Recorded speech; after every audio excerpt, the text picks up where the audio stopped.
ಸಾಕಷ್ಟು ವಿದ್ಯಮಾನಗಳಿರುವಂಥದ್ದು. ಬಹಳ ಪ್ರಮುಖವಾಗಿ ಇವತ್ತೊಂದು ಘಟನೆ ನಡೆದಿರುವಂಥದ್ದು, ರೈತನಿಗೆ ಮೆಟ್ರೋದಲ್ಲಿ ಹೋಗೋಕೆ ಅವಕಾಶವನ್ನ ಕಲ್ಪಿಸಿಕೊಟ್ಟಿಲ್ಲ. ಇದನ್ನೀಗ ರಾಜ್ಯಾದ್ಯಂತ ಖಂಡನೆ ವ್ಯಕ್ತವಾಗ್ತಾ ಇರುವಂಥದ್ದು. ನಮ್ಮ ಮೆಟ್ರೋದಲ್ಲಿ ರೈತರೊಂದಿಗೆ ಅಮಾನವೀಯ ವರ್ತನೆ, ಇದು ಮಾನವೀಯತೆಯನ್ನ ಮರೆತರ ಹಾಗಾದ್ರೆ ನಮ್ಮ ಮೆಟ್ರೋ ಸಿಬ್ಬಂದಿ ಅನ್ನುವಂಥ ಪ್ರಶ್ನೆ. ಈಗ ರೈತನಿಗೆ ಬೆಂಗಳೂರು ಮೆಟ್ರೋದಲ್ಲಿ ಅವಮಾನವಾದ ಆರೋಪ ಕೂಡ ಕೇಳಿ ಬರ್ತಾ ಇದೆ. ನೀಟಾಗಿ ಡ್ರೆಸ್ ಮಾಡಿದ್ರೆ ಮಾತ್ರ ಮೆಟ್ರೋದಲ್ಲಿ ಅವಕಾಶನ, ಹಾಗಾದ್ರೆ ಬಟ್ಟೆ ಸ್ವಚ್ಛವಾಗಿಲ್ಲ ಅಂತ ರೈತರ ಮೆಟ್ರೋ ಒಳಗಡೆ ಬಿಡದ ಆರೋಪ ಇದು. ರಾಜಾಜಿನಗರ ಸ್ಟೇಷನ್ ಅಲ್ಲಿ ಮೆಟ್ರೋ ಸಿಬ್ಬಂದಿಯಿಂದ ಅತಿರೇಕದ ವರ್ತನೆ ಇದು. ಆ ದೃಶ್ಯವನ್ನು ಕೂಡ ನೀವು ಗಮನಿಸ್ತಾ ಇರಬಹುದು. ಅದೇ ರೈತನಿಗೆ ಮೆಟ್ರೋದಲ್ಲಿ ಹೋಗ್ಲಿಕ್ಕೆ ಅವಕಾಶವನ್ನ ಕೊಡದೇ ಇರುವಂತದ್ದು ಇದೆಲ್ಲರೂ ಕೂಡ ಈಗ ಖಂಡಿಸ್ತಾ ಇರುವಂತದ್ದು. ಇಂಥ ಒಂದು ಸಿಬ್ಬಂದಿ ಯಾಕಿರ್ಬೇಕು? ಅವ್ರಿಗೆ ಸರಿಯಾಗಿ ಬ್ರೀಫ್ ಮಾಡಲ್ವಾ? ಹಾಗಾದ್ರೆ ಏನ್ ಮಾಡ್ತಾರೆ? ಹಾಗಾದ್ರೆ ಸೆಕ್ಯೂರಿಟಿ ಇನ್ಚಾರ್ಜ್ ಅಂತ ಈಗ ಕ್ವಶನ್ ಆಗ್ತಾ ಇರುವಂತದ್ದು. ಒಬ್ಬ ಸಾಮಾನ್ಯ ಮನುಷ್ಯನಿಂದ ಹಿಡಿದು ಪ್ರತಿಯೊಬ್ಬರ ಟ್ಯಾಕ್ಸ್ ಹಣದಿಂದ ನಮ್ಮ ಮೆಟ್ರೋ ಓಡಾಡ್ತಾ ಇರುವಂತದ್ದು. ಏನ್ ಸೆಕ್ಯೂರಿಟಿ ದುಡ್ಡಿಂದ ಓಡಾಡ್ತಿದ್ಯಾ? ಹಾಗಾದ್ರೆ ಎಲ್ರು ಕೂಡ ಟ್ಯಾಕ್ಸ್ ದುಡ್ಡಲ್ಲಿ ಓಡಾಡ್ತಾ ಇರೋದು, ಎಲ್ರಿಗೂ ಅವಕಾಶ ಇರುವಂತದ್ದು. ಅದ್ ಹೆಂಗಿದೆ ಹೇಳಿ? ರೂಲ್ಸ್ ಎಲ್ಲಿದೆ? ಗಲೀಜ್ ಬಟ್ಟೆಗೆ ಬಿಡಲ್ಲ ಅಂತ ಹಂಗಿದ್ರೆ ಸರಿ, ನಾನು ಹೊಸ ಪಂಚೆ ಕುಡಿಸಿ ಕರ್ಕೊಂಡು ಹೋಗ್ತೀನಿ ಒಳಗ ಅವ್ರನ್ನ. ನಡೀರಿ ಚಲೋ ಭಯ್ಯ. ನೋಡಿ, ಈಗ ಇದೇ ರೈತರಿಗೆ ನೆರವಾದಂತಹ ಈಗ ದೀಪಕ್ ಎನ್ನುವಂತ ವ್ಯಕ್ತಿ ಆ ವಿಡಿಯೋ ಮಾಡಿದ್ರಲ್ಲ, ಅವರಿಗೆ ನಮ್ಮ ಜೊತೆ ನೇರ ಸಂಪರ್ಕದಲ್ಲಿ ಜಾಯ್ನ್ ಆಗಿದ್ದಾರೆ. ಸರ್ ನಮಸ್ಕಾರ. ಸರ್ ನಮಸ್ತೆ. ಫಸ್ಟ್ ಆಫ್ ಆಲ್ ನಿಮಗೆ ರಾಜ್ಯದ ಜನತೆಯ ಪರವಾಗಿ ಹಾಗೆ ರಿಪಬ್ಲಿಕ್ ಕನ್ನಡ ಪರವಾಗಿ ನಿಮಗೆ ಧನ್ಯವಾದ ಸರ್. ಆತರ ನೆರವು ಚಾಚಿದ್ರಲ್ಲ, ಬಹಳ ಖುಷಿ ಆಯ್ತು ಸರ್. ಆ ಬಗ್ಗೆ ಹೇಳಿ ಸರ್, ಏನಾಯ್ತು ಆಕ್ಚುಲಿ ಅಲ್ಲಿ? ಸರ್ ಒಂದ್ ಮಿಸ್ಟೇಕ್. ಆಕ್ಚುಲಿ ನನ್ನ ಫ್ರೆಂಡ್ ಕಾರ್ತಿಕ್ ಸಿ ಐರಾನಿ ಅಂತ ಹೇಳಿ ಅವರು ವಿಡಿಯೋ ಮಾಡಿದ್ದನ್ನ ನಾನು ಅದನ್ನ ವಿಡಿಯೋ ತಗೊಂಡ್ಬಿಟ್ಟು ಟ್ವಿಟರ್ ನಲ್ಲಿ ಸೋಷಿಯಲ್ ಮೀಡಿಯಾ ಅವೇರ್ನೆಸ್ ಗೋಸ್ಕರ ಮಾಡಿರೋದು. ಕಾರ್ತಿಕ್ ಅನ್ನೋರು ನಮ್ಮ ದಾವಣಗೆರೆ ಕಾಲೇಜ್ ನಮ್ಮ ಫ್ರೆಂಡ್ ಕೂಡ.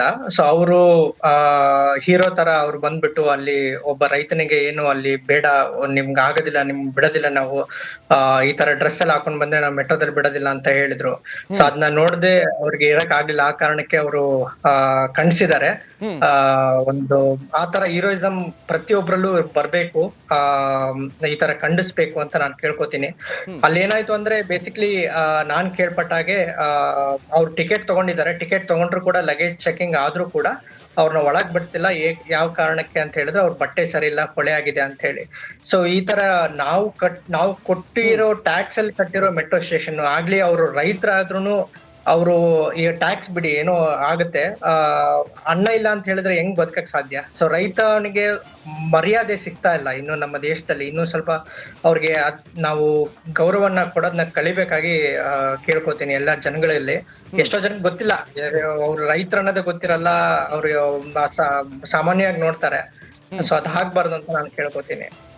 ಬಹಳ ಒಳ್ಳೆ ಕೆಲಸ ಮಾಡಿದ್ರಿ ದೀಪಕ್ ಅವರೇ. ನೀವು ಟ್ವಿಟರ್ನಲ್ಲಿ ಹಂಚಿಕೊಳ್ಳೋ ಮುಖಾಂತರ ಈಗ ರಿಪಬ್ಲಿಕ್ ಕನ್ನಡ ಇದೇ ಸುದ್ದಿಯನ್ನು ಪ್ರಸಾರ ಮಾಡಿ ತಕ್ಷಣ ಅಂತ ಸೆಕ್ಯೂರಿಟಿ ಗಾರ್ಡನ್ನ ಅಮಾನತ್ ಕೂಡ ಮಾಡಿರುವಂಥದ್ದು. ಬಟ್ ಇನ್ನೊಂದು ಬಹಳ ಪ್ರಮುಖವಾಗಿ, ಕೇವಲ ರೈತರಂದ ತಕ್ಷಣ ರೈತರ ಪರವಾಗಿ ಧ್ವನಿ ಎತ್ತಬೇಕು, ರೈತರ ಪರವಾಗಿ ಮಾತನಾಡಬೇಕು, ಖಾಲಿ ಧ್ಯೇಯ ದೋಷ ಮಾತಿನ ವಾಕ್ಯ ಘೋಷಣೆ ಮಾತ್ರ ಸೀಮಿತ ಆಯ್ತು ಅನ್ನುವಂಥ ಪ್ರಶ್ನೆ ಕೂಡ ಈಗ ಕಾಡ್ತಾ ಇರುವಂಥದ್ದು. ನಿಜ ನಿಜ ನಿಜ. ಹೇಳಿ ಅದ್ರ ಬಗ್ಗೆ ಏನು ಹೇಳ್ತೀರಾ ನೀವು? ಅದೇ ನಾನು ಹೇಳ್ದಾಗೆ ಅವ್ರನ್ನ ರೈತರನ್ನ ಗೌರವಿಸೋದನ್ನ ನಾವು ಕಲಿಬೇಕಾಗತ್ತೆ. ಅವರು ಇಲ್ಲ ಬರೀ ಹಳ್ಳಿಯಲ್ಲಿ ಇರೋದು ಅಷ್ಟೇ ಅಲ್ಲ, ಅವ್ರು ಸಿಟಿಯಲ್ಲಿ ಬಂದ್ರೆ ಕೂಡ ನಾವು ಅವ್ರನ್ನ ಹೇಗ್ ನೋಡ್ಕೋಬೇಕು ಅನ್ನೋದು ಇಂಪಾರ್ಟೆಂಟ್ ಆಗುತ್ತೆ. ಬಂದ ತಕ್ಷಣ ಏನೋ ಬಟ್ಟೆ ಸರಿ ಇಲ್ಲ ಅಂತ ಹೇಳಿದ್ರೆ ಅವ್ರು ಒಳ್ಳೆ ಡ್ರೆಸ್ ಹಾಕೊಂಡ್ಬಿಟ್ಟು ಒಳದಲ್ಲಿ ಕೆಲಸ ಮಾಡಕ್ ಆಗೋದಿಲ್ಲ ಅಲ್ವಾ? ಸೊ ನಾವು ಅವ್ರನ್ನ ಗೌರವಿಸೋದನ್ನ ಅದನ್ನ ಮೊದ್ಲು ಕಲಿಬೇಕಾಗಿ ನಾನು ಕೇಳ್ಕೊತೀನಿ ಎಲ್ಲರಲ್ಲಿ. ಈ ತರ ಯಾವುದೇ ಆಗ್ಲಿ ಅಮಾನವೀಯತೆಗೆ ಮಾತಾಡಬಾರ್ದು ಅಂತ ಕೇಳ್ಕೊತೀನಿ.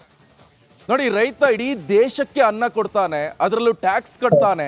ನಮ್ಮ ಮೆಟ್ರೋ ಇಂದ ಹಿಡಿದು ಸರ್ಕಾರದ ಏನೇ ವ್ಯವಸ್ಥೆ ಇದ್ದು ಕೂಡ ಪ್ರತಿಯೊಂದರಲ್ಲೂ ಕೂಡ ಅವನಿಗೆ ಎಲ್ಲದರಲ್ಲೂ ಕೂಡ ಅವಕಾಶ ಇರುತ್ತೆ. ಯಾಕಂತ ಹೇಳಿದ್ರೆ ಅವನು ಟ್ಯಾಕ್ಸ್ ಹಣದಿಂದ ಅವನು ಹೋಗ್ತಾನೆ.